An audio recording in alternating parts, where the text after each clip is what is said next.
Buletin Didik 3 Mei bersama saya Syafri Izzan Wahab. Assalamualaikum dan salam sejahtera.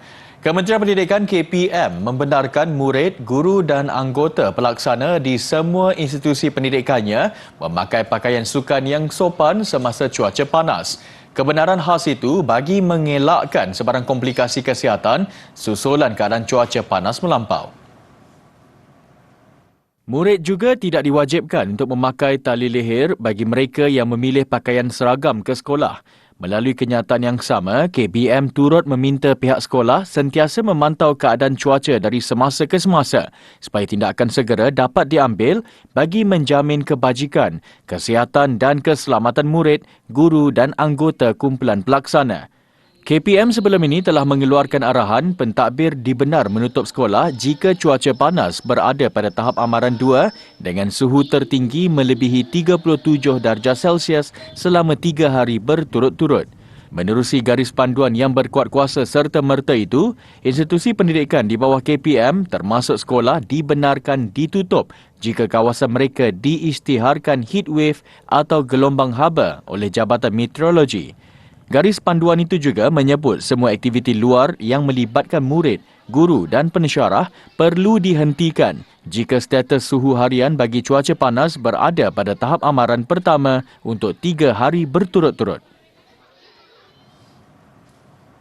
Setakat ini, tiada sekolah di seluruh negara yang ditutup akibat cuaca panas melampau.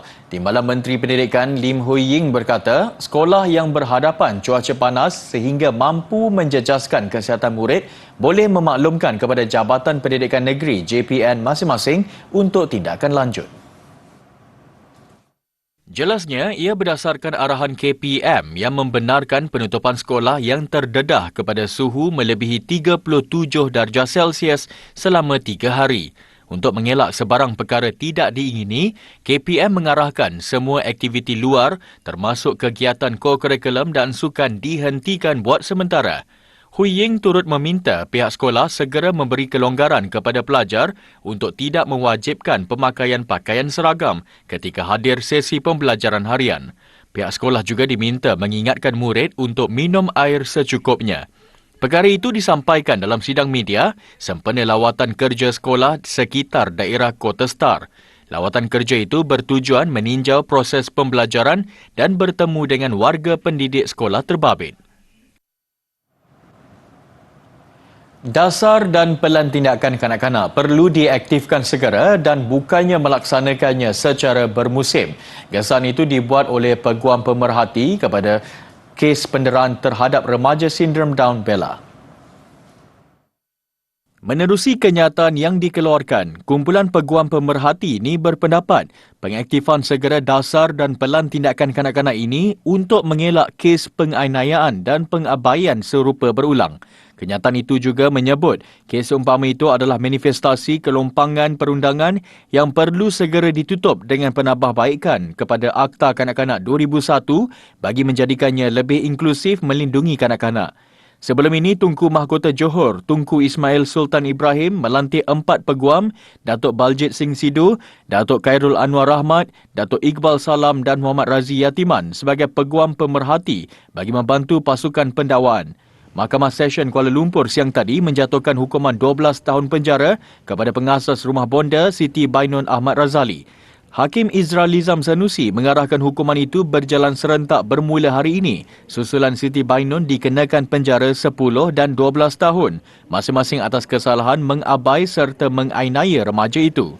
Beliau juga menetapkan supaya Siti Bainun menandatangani bon berkelakuan baik selama 5 tahun dengan cagaran RM5,000 serta menjalani khidmat masyarakat selama 200 jam yang disempurnakan dalam tempoh 6 bulan selepas tamat hukuman penjara. Kerajaan akan memperkenalkan rangkaian kedua 5G melalui satu entiti baharu yang akan diwujudkan pada awal 2024. Dalam masa sama, menukar model pelaksanaan 5G ketika ini daripada rangkaian borong tunggal SWN kepada dua rangkaian. Menteri Komunikasi dan Digital Fahmi Fadzil berkata, entiti baharu itu akan menjadi rangkaian kedua selepas pelaksanaan 5G ketika ini melalui Digital Nasional Berhad DNB.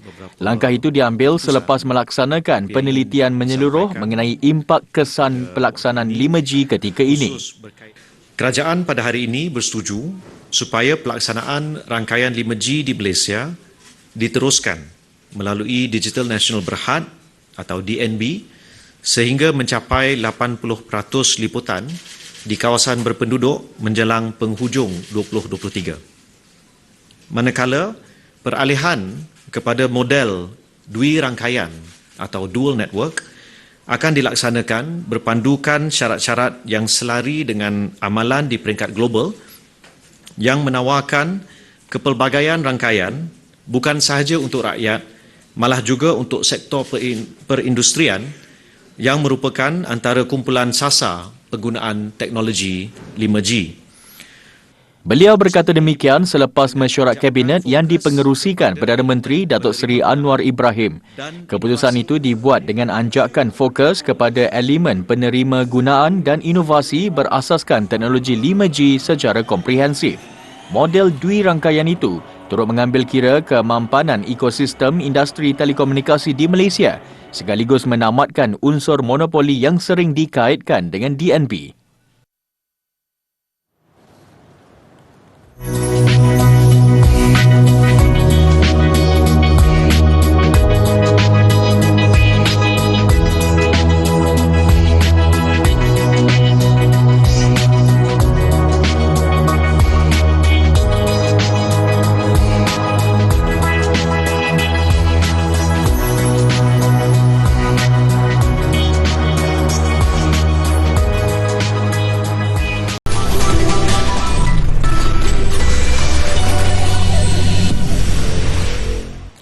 Umpama menggamit nostalgia lalu apabila jamuan Aidilfitri di sekolah dihidangkan dengan kuih raya yang dibawa murid dari rumah. Tradisi itu menjadi amalan di Sekolah Kebangsaan Seberang Perak di Alustar, Kedah dalam mendidik muridnya dengan amalan mulia, berkongsi dan bertukar-tukar juadah. Majlis sambutan Aidilfitri itu melibatkan keseluruhan warga sekolah termasuk pekerja pembersihan, pengawal keselamatan serta Persatuan Ibu Bapa dan Guru PIBG. Selain juadah yang dibawa dari rumah, pihak sekolah turut bergotong royong menyediakan pelbagai jenis makanan dan minuman. Sebelum sekolah saya cerita kat kawan-kawan yang saya nak pakai baju raya colour pink. Kawan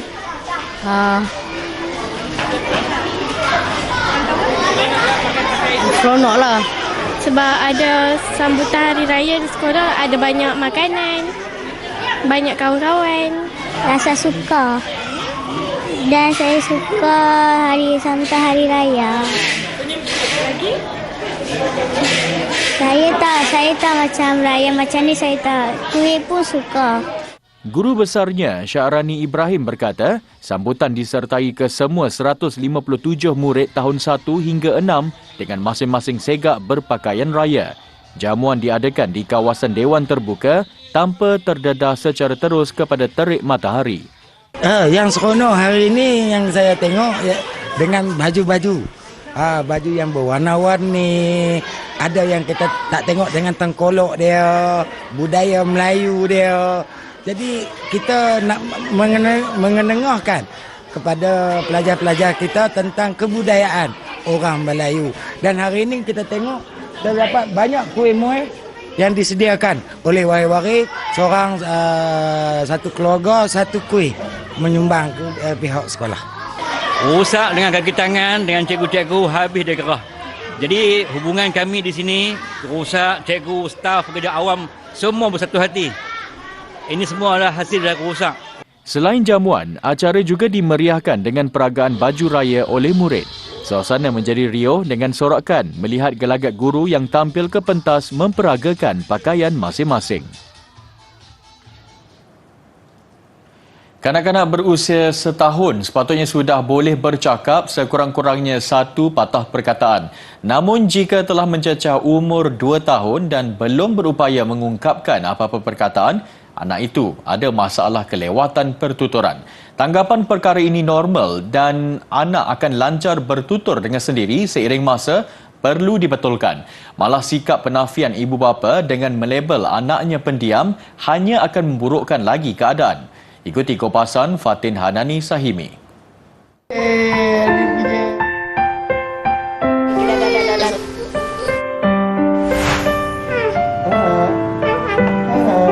Arik Nail Ahmad Munawar. Di sebalik kelincahannya ini, dia mengalami masalah kelewatan pertuturan. Pada usia 3 tahun, dia hanya boleh menyebut satu patah perkataan, iaitu hai. Macam tadi, hai. Itu ayat dia kan. Hai tu maksudnya tak boleh. Jangan sentuh. Bukan hai tanya khabar tau. Tadi kan dia nak pegang kamera kan. Maksudnya, hai tu tak boleh maksudnya. Jangan macam tu. Dia terbalik tau. Kekurangan anak bongsunya ini dikesan akhir tahun lalu. Namun, dia dan suami lebih bersedia kerana ada pengalaman menguruskan anak pertamanya yang juga mengalami masalah sama. Kesedaran timbul ketika putera sulungnya berusia 5 tahun tidak mampu berkomunikasi dengan baik. Even dia anak nombor 3 yang speech delay, so yang first pun masih speech delay. So kita rasa it's okay sebab kita dah nampak kesan dia macam biasa. Yang penting kita bagi dia yakin untuk bercakap, itu sajalah.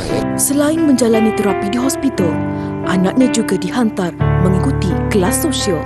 Dengan cara ini mereka boleh bergaul dengan kenalan seusianya, juga meningkatkan keyakinan diri untuk bercakap.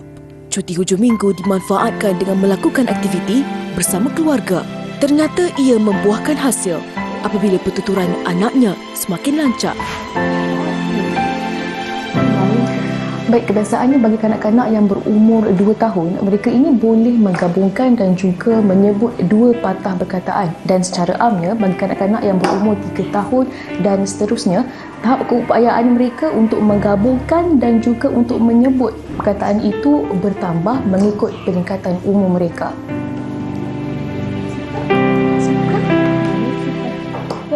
Pakar berpandangan, pengesanan awal dan rawatan menerusi terapi, masalah kelewatan pertuturan itu boleh dipulihkan. Kita memang akan start therapy session dengan assessment dulu.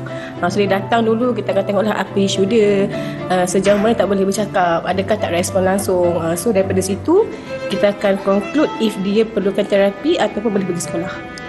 So permulaannya dekat situlah. Bagaimanapun sesi dengan juruterapi sahaja tidak memadai jika ibu bapa tidak membuat latihan bercakap dengan anak di rumah. Langkah proaktif turut diambil pengurusan taska dengan mendapatkan khidmat juruterapi untuk memantau perkembangan pelajarnya sebulan sekali. Apa yang terapis tu beritahu kita terus minta pendidik kita follow up dan ibu bapa follow up di rumah. Saya bagi contoh yang paling kecil lah, kalau untuk speech delay ni ataupun isu lewat pertuturan, kalau di rumah kita nak buat banyak rangsangan tentang dia punya bahagian mulut lah So kita boleh minta anak tu blow bubbles ataupun tiup sesuatu yang boleh mengeluarkan bubble ataupun buih-buih lah. Benarkah bayi yang membesar ketika Perintah Kawalan Pergerakan PKP lambat cakap? Jawapannya dalam sambungan laporan ini esok. Fatin Hanani Sahimi melaporkan.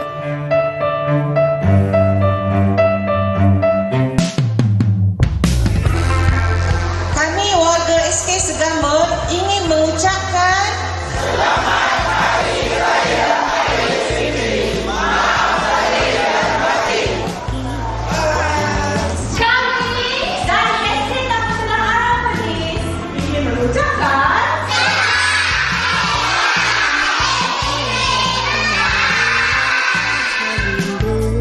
kau bermain di mindaku selalu.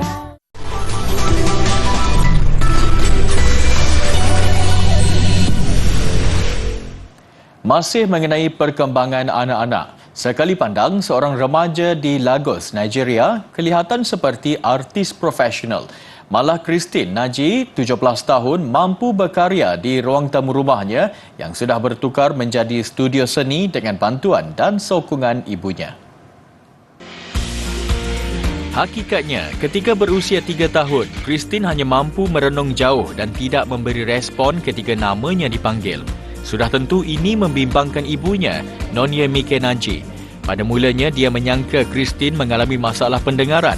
Namun 2 tahun kemudian, kanak-kanak itu disahkan menghidap gangguan spektrum autism atau ASD. Keadaan anaknya itu menyebabkan Nonya mengalami kemurungan. Because I've not actually heard of autism before, so I was thinking, there's something I can do and everything will be okay, and that process of thinking and assimilating it and trying to come to terms with it, I fell into a dark place in my life. I was depressed for a very long time. I was in denial. Pandemik COVID-19 memberi hikmah kepada keluarganya. Tidak seperti rakan sebayanya, Christine tidak mampu fokus di hadapan skrin ketika sesi pembelajaran di rumah. Justru Nonya mengupah guru seni peribadi untuk membantu anaknya. Kesannya sangat pantas. Dalam tempoh 3 minggu, Christine bukan sahaja mula bertutur, malah berubah tingkah laku, tampil lebih yakin dan peka. Her sense of self was phenomenal. Art really heals. When they say art is life, art is really life. So but what it did for me and what it was doing for Christine, it gave me respite. And I could now see, oh my goodness, there's actually a light at the end of the tunnel. Tidak dinafikan, hikmat guru untuk murid berkeperluan khas bukanlah murah. Pakar terapi pertuturan, Temitope Adeleke berkata, ramai ibu bapa merungut sedangkan mereka tidak peka. Material yang digunakan adalah mahal. Malah mereka juga perlu banyak berimprovisasi. Selain kos terapi yang mahal dan kurangnya kesedaran mengenai autism, Nonya berpendapat ibu bapa dan guru khas untuk anak-anak istimewa ini tidak diberi sokongan yang secukupnya. Tegasnya, membangunkan lebih banyak ruang khas untuk anak-anak autism sama penting. Bukan sahaja untuk perkembangan si cilik, tetapi juga memberi ruang dan waktu untuk ibu bapa bersama anak-anak mereka yang memerlukan lebih perhatian.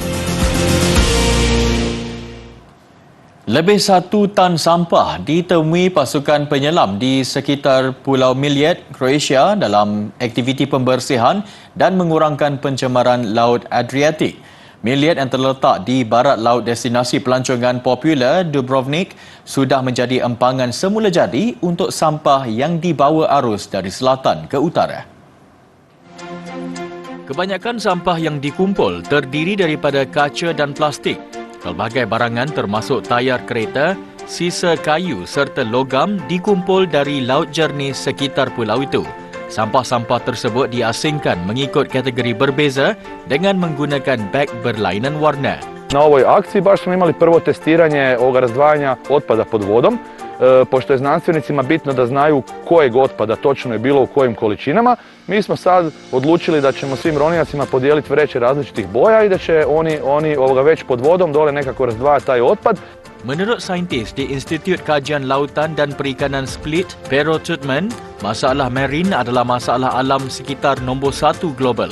Sekitar 60 hingga 90% sisa laut adalah plastik yang merupakan bahan sisa buangan terbesar di dunia dan menyebabkan pencemaran laut. Tutman berharap untuk mewujudkan rangkaian yang mampu melaporkan data mengenai jumlah dan jenis sampah yang diperolehi dari dasar laut, sekaligus membantu mereka untuk mengatasi masalah berkenaan.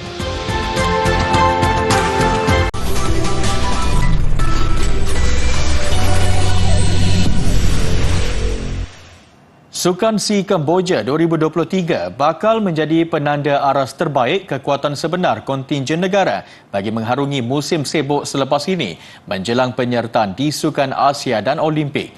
Ketepikan sasaran 40 pingat emas. Jika semua berikan aksi terbaik, tidak mustahil kutipan pingat kem negara mampu melangkaui sasaran awal. Phnom Penh, ibu kota Kemboja, dilihat sudah bersedia menganjurkan edisi ke-32 ini. Tinjauan kru kami mendapati petugas giat melakukan persiapan saat akhir. Di Stadium Nasional Morodok Teko yang menjadi venue pembukaan dan penutup, mereka dilihat cukup komited melaksanakan tanggungjawab masing-masing walaupun cuaca panas terik. Menerusi 677 atlet kontingen Malaysia dilihat cukup agresif dengan menyasarkan kembali berada dalam kelompok 4 terbaik senarai pungutan pingat keseluruhan. Pada edisi di Hanoi tahun lalu, Malaysia berada di kedudukan ke-6 dengan membawa pulang 39 emas. Sementara itu, skuad kriket lelaki kategori 50 overs mara aksi penentuan pingat emas selepas mengatasi Thailand dengan kelebihan 7 wiket siang tadi di saingan peringkat awal. Malaysia akan berdepan tuan rumah Kemboja bagi mempertahankan pingat emas yang dimenangi di edisi Kuala Lumpur 2017. Pemain negara M. Sharvin paling cermelang mengambil 4 wiket sekaligus meraih status pemain terbaik perlawanan. Kemboja lebih awal menempah tempat dalam perebutan emas Sabtu lalu apabila mengatasi Indonesia dengan 129 larian. Di Indoor Olympic Stadium, skuad bola tampar negara turun buat kali pertama menentang Thailand. Nyata nasib belum menyebelahi skuad negara apabila tewas set pertama 20-25. Set berikutnya, tekanan yang diterima barisan pemain kendalian Syamsaimun Muhammad Syarid terus sukar dibendung. Thailand yang berada di ranking ke-65 dunia turut mengungguli set kedua 25-17. Malaysia cuba bangkit pada set ketiga dan berjaya mendahului dengan jurang agak besar pada satu ketika. Namun satu demi satu mata berjaya diraih Thailand sebelum mengikat kedudukan 17 sama. Mereka terus menguasai permainan melengkapkan kemenangan 3-0 menerusi keputusan 25-20.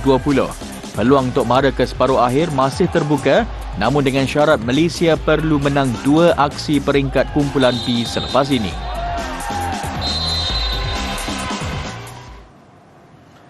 Melaka dipilih sebagai tuan rumah bagi kejohanan Karate Asia ke-19 yang bakal berlangsung 3 hari bermula 20 Julai nanti. Kejohanan diadakan di Pusat Dagangan Antarabangsa Melaka, MITC Air Keroh, menyaksikan 1,500 atlet dari 45 negara bakal berkampung di negeri bersejarah itu. Membawa cabaran negara adalah 15 atlet terbaik yang disasarkan memburu gelaran juara. Malah kejohanan itu juga adalah persediaan terbaik sebelum Kesukan Asia Ogos depan, selain memberi peluang memperbaiki kedudukan ranking masing-masing. Kali ini juga kita menjemput Yang di-Pertanggung untuk meresmikan kejohanan tersebut. Yang Amat Umar Perdana Menteri akan buat penutup kejohanan tersebut.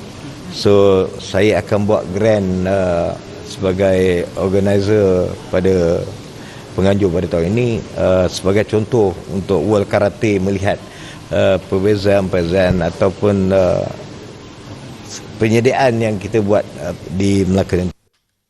Selaku penganjur, Persekutuan Karate Malaysia, MAKAF, menerima tajian kejohanan bernilai RM1 juta dari penaja utama kejohanan. Majlis turut disaksikan Yang di-Pertuan Negeri Melaka, Tun Muhammad Ali Muhammad Rostam yang juga penasihat MAKAF. Kelab Perancis PSG menggantung pemain popular mereka Lionel Messi selama 2 minggu selepas penyerang itu tidak hadir ke sesi latihan pada Isnin lalu. Pemain kelahiran Argentina itu gagal menghadirkan diri apabila terpaksa membuat lawatan ke Arab Saudi yang menjadi komitmennya sebagai duta pelancongan negara Timur Tengah itu. Keputusan Messi ke Arab Saudi tidak mendapat kebenaran dari PSG. Pemain PSG sepatutnya diberi cuti pada Isnin. Namun susulan kekalahan 3-1 kepada Lorient Ahad lalu, pengurus pasukan Christopher Gelter membuat keputusan drastik enggan memberi cuti. Sebaliknya memanggil barisan pemain menjalani latihan pada Isnin. Keputusan penggantungan ini menyaksikan Messi bakal terlepas 2 perlawanan pada 8 dan 14 Mei ini. Messi juga tidak akan menerima bayaran gajinya selama penggantungan 2 minggu. Lawatan Messi ke Arab Saudi disahkan oleh Menteri Pelancongan Ahmed Al-Khatib menerusi laman Twitternya. Paparan kelas seni kaligrafi percuma di Iraq mengakhiri buletin didik. Saya Syafri Zanohab, salam hormat dan kita jumpa lagi. Assalamualaikum.